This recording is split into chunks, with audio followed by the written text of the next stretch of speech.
Antony Salim alias Lim Hongxian, CEO Grup Salim yang lahir 25 Oktober 1949, merupakan generasi kedua terpilih sebagai salah seorang 10 tokoh bisnis paling berpengaruh 2005 versi Warta Ekonomi. Dia dinilai berhasil membangun kembali kerajaan bisnis Salim Group setelah sempat mengalami kemunduran akibat krisis ekonomi 1998.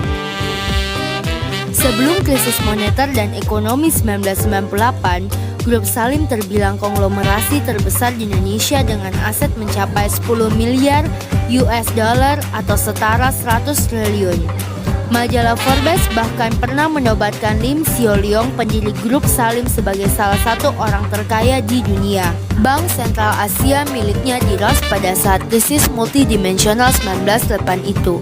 Untuk mengatasinya terpaksa menggunakan bank likuidasi Bank Indonesia dan akibatnya berutang 52 triliun. Antony yang sudah dipercayakan memegang kembali perusahaan menggantikan ayahanda Sudono Salim ini pun bertanggung jawab. Dia melunasi seluruh utangnya, walaupun harus terpaksa melepas beberapa perusahaan. Di antaranya adalah PT Indosemen Tunggal Perkasa, PT BCA, dan PT Indomobil Sukses Internasional. Namun, dia tetap mempertahankan beberapa perusahaan, di antaranya PT Indofood Sukses Makmur Tbk dan PT Bogasari Flour Mills yang merupakan produsen mie instan dan terigu terbesar di dunia. Selain ini juga berkibar beberapa perusahaan di luar negeri, di antaranya di Hong Kong, Thailand, Filipina, China, dan India. Salah satu upayanya mendongkrak penjualan mie instan produknya, dia menggandeng Nestle SA. Langkah ini dipercaya bisa mendongkrak nilai tambah Indofood andalannya. PT Indofood Sukses Makmur Tbk tidak berhenti berekspansi dan berinovasi. Setiap perusahaan harus berbenah diri, apalagi dalam iklim kompetisi. Untuk mendukung rencananya itu, Antony pun menggandeng Nestle SA.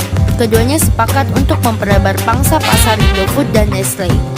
Deal bisnis antara dua kerajaan makanan dan minuman ini berujung pada pendirian PT Nestle Indofood Citra Rasa Indonesia.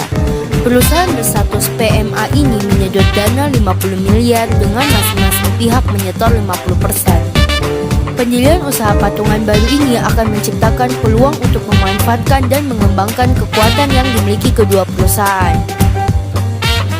Ia percaya reputasi yang dimiliki kedua perusahaan setidaknya bisa mendongkrak nilai tambah bagi masyarakat dan pemegang saham. Perusahaan tersebut akan bergerak di bidang manufaktur, penjualan, pemasaran, dan distribusi produk kuliner. Mulai April 2005 lalu, pada botol kecap merek Piling Lombok sudah ditemukan cap perusahaan patungan tersebut.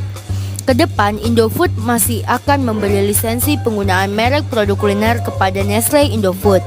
Indofood sendiri memiliki kekuatan pada profil produksi rendah biaya, jangkauan distribusi yang luas, dan kecepatan menjangkau konsumen melalui anak perusahaannya, PT Indosentra Pelangi, yang menjadi pemain utama di bidang industri bumbu penyedap makanan.